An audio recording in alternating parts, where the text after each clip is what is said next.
back. But I told my mother, I said, you know, the first thing I thought about when I thought I was dead, my mother, she goes, did you think about me? I said, no. Did you think about your daughter? I said, no. She goes, then what did you think about? I said, well, what popped in my head for some strange reason was I won't have to pay the electric bill this month.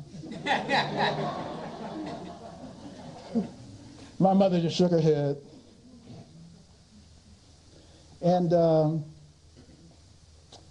anyhow, the doctor came in and tried to explain to me what had happened, that I was now a diabetic. And he told me that my blood glucose level was over 1,300. And he said, Dwayne, we didn't expect you to make it. Your body was not responding to insulin. In addition to that, your body was not responding to heparin, which led to other complications, including deep vein thrombosis. So I had 2 major blood clot issues. So I asked the doctor, well, what specifically was the condition I had? And the doctor said, well, it's a little complicated. And I said, oh, okay, but what is the condition that I have? Well, Dwayne, I don't think you need to know that. I said, okay, could you at least give me the name of the condition I had? He goes, well, Dwayne, it's complex. I said, okay, I'm going to try this one more time. And I could tell he's getting a little perturbed. And he said, okay, Dwayne, I'll tell you what you had.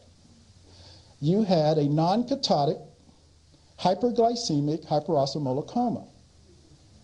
And I thought, oh. And he kind of smiled. He goes, see, I told you it was complex. So he looked over at the nurse and said, nurse, write that down for Mr. McCully so he'll remember it. And the nurse said, well, what was it that you said? So before the doctor could respond, I said, a non-ketotic hyperglycemic hyperosmolar coma. And doctor, oh, you one of them. I said, one of them? One of them what? Yeah. And he was a little perturbed because I had a lot of questions. And my daughter, Cynthia knew a lot more about food than I did. Because when the nurse came in and told me, yeah, Mr. McCully, you're going to have to watch your carbohydrates. And I'm still a little foggy. And I'm listening, and I'm thinking, and I look over at my daughter, and I'm looking at the nurse. I'm thinking, what is a carburetor got to do with me being in this bed? And my daughter kind of rolled her eyes, and she went out and bought me a book.